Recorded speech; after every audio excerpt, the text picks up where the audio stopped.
What is a cost to remedy? Particularly, what is a cost to remedy as it pertains to commercial property inspections? A cost to remedy is that estimated expense it takes to correct a defect or state of disrepair. Oftentimes, these defects or states of disrepair, these issues were discovered during a professional commercial property inspection provided by a certified commercial property inspector. Those issues or those defects have contexts that directly affect a building owner, the leasability. And understanding those issues in a dollars and cents vocabulary will better qualify or quantify for the client what that condition actually means to them. In context, real estate, construction, and legal fields often use cost to remedies because it is the best way to add parameters to an issue because dollars and cents matter. So as the process really occurs, it genesises or begins with a commercial property inspection. That commercial property inspector inspects the building and creates an inspection report that's full of observations and their professional judgment. Using those observations and professional judgment, that inspector can now convert it to a final product, that final product being a cost to remedy report. Now, many use other names for cost to remedy. Some have used cost to cure, some have used opinions of cost, and many of those really fall out of context because we're not curing anything. We're providing a remedy to a condition that was observed. And the one key element to keep in your head when discussing and thinking about cost to remedy is everything that is being created is an estimate, not an exactament. It's an estimate. It is an opinion. It is based on the science and the observations. You're not a contractor. You're not doing the work. And in fact, if you are a certified member of the Certified Commercial Property Inspectors Association, there is a strong code of ethics. And within that code of ethics says you're not to work on buildings for a period of time after the inspection. So your numbers will not be specifications for work, but rather an opinion based on your knowledge or whatever science you're using to develop the cost to remedy. And so the nature of this becomes very subjective. It's very subjective based on what you know, what you see, and what you believe is the suggested remedy that it takes to look at this particular issue or series of issues. The role of the inspector is simple. You're an independent third party, completely separate from all of this. And you have this ability or opportunity to separate yourself from the condition and the building to provide a fair and accurate opinion of the cost to remedy of this situation. You're also providing a very, with your experience, a very educated decision, educated number to help those decision makers determine if something is an immediate cost, a future cost, or maybe even an end of service life consideration. Because a lot of the reason why a cost to remedy report is created is to better understand where some of the items lie within their service life. It's going above and beyond the standard commercial property inspection. Every building ever constructed for commercial use was built with a particular service life. That service life begins with the origination or desire to have a building. Somebody says, I need a building to do this. Then money is located, secured, financed to build a building. So now we know we need a building, and I have this much money to build a building. And I will find an architect now to design the building I need. Buildings and commercials provide a specific need. It could be aesthetic, it could be function, it could be both, but it has a need to do what the company or what the desire is for that commercial use. Then it's built.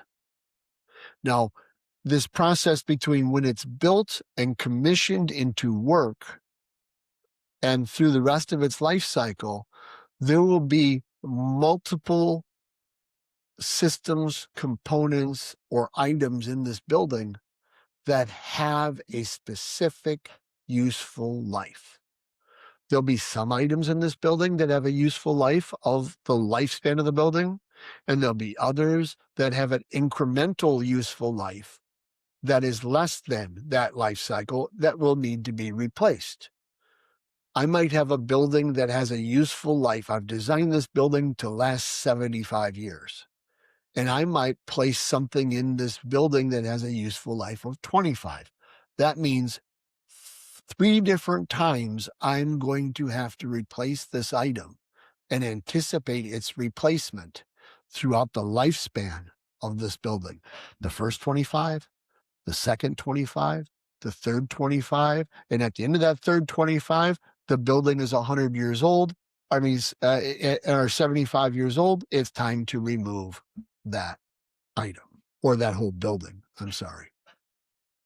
And so understanding useful life is really a key element to providing this type of service, because you're going to be looking at everything in this building as whether it's an asset or a liability, whether it fails because of function and becomes a liability, or whether it fails and it just means it has to be replaced.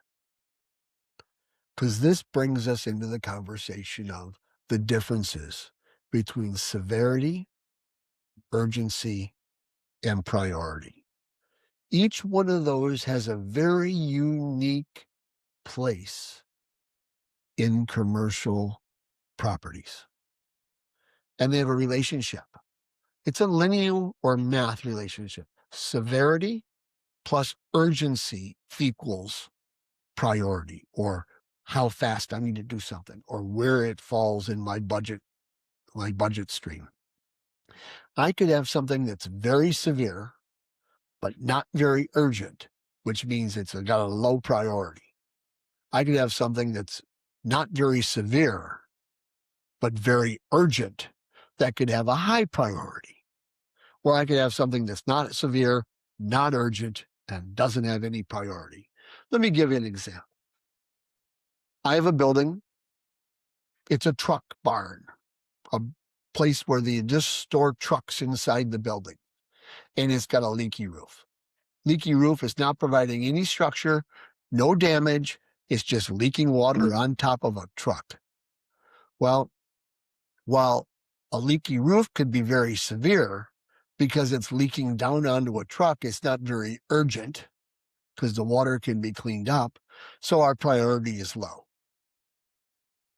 I could have a very minor roof leak, not very severe, but it's in a rental building that's leaking down onto tenants.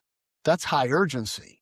So less severe, high urgency, now my priority, because now I've got a leasability condition, has a very high priority.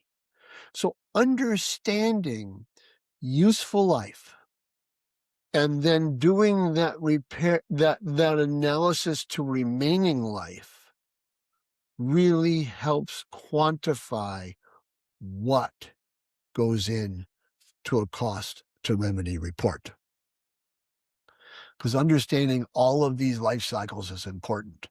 And here at the CCPIA, we've created a estimated useful life table to help you go through certain major systems of a building and know what it has as a benchmark so that you can better understand where it falls in its life cycle. Because as you create your cost to remedy report, most will create the report in a tabular or table format. Let me show you an example of what a table format would look like. In a table format, because so many of these cost to remedies are based solely on your commercial property inspection report, it's really important that you do create some form of reference to your commercial property inspection. So my first column will always be the reference back to my inspection report. My next column has a description of the item for which I'm describing. Another column, everything in a building has units. Units, for example, might be lineal feet, square yards, tons, 1,000 square foot, 100 square foot, each, locations. Everything is specific to units. And that helps qualify or quantify or put a number to these items. Then we have quantity. So if I have 400 lineal feet, now I can get this description of how much drainage do I have to look at if we're looking at the first row. Then useful life, estimated useful life. That's how long this particular item should last. So in this particular case, in the first column, 30 years. If we're at the 30-year mark, I am denoting on here, it's got 0 remaining useful life.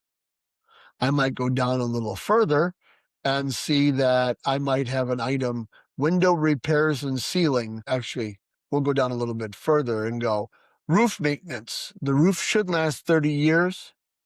The building's 28. I'm estimating it's got 2 more years of useful life. And you would create that for any item that you're looking at. Because in useful life, you're going to have a conversation with your client. In that conversation with your client, you're going to discuss expectations. And those expectations are thresholds of tolerance. A client might have and express to you in a conversation, I have a threshold of tolerance of $10,000. That means don't place anything on a cost to remedy report that is valued at less than $10,000, because I can cover that without budget, and that's in my daily coffers. But they might have, some other client might have a risk tolerance of $500. So don't tell me anything less than $500, like a light bulb, but tell me everything that's over $500. Understanding those thresholds goes a long way to creating the report that your client needs or desires or hires you for. So you're going to want to look at each of these, tabulate out, calculate out what it is. When you're looking at useful life, and again, the cost to remedy is exactly what it sounds like. If I have a roof that has an estimated useful life of 30 years, and I look at it in the 15-year mark, I anticipate it to be 50% useful life left. Well, if I've got just a minor condition, that remedy is not replacement, it's repair. If I have something that's in its last third, quarter, 10% of life, then maybe that condition is better to be replaced versus repaired. And this is where the consulting and those expectations and understandings of risk tolerance come into bear. This does not have to be complicated. And in fact, here at the Certified Commercial Property Inspectors Association, we've created a course to offer you assistance and knowledge to navigate through this entire process. If you've got questions, if you need advice, if you want to take the course, please check out our website, ccpia.org, and sign up for our upcoming course on cluster remedy. If you have any questions, like I say, contact us. If you like this video and want to see more, like and subscribe. Until our next video, stay safe and follow the concept.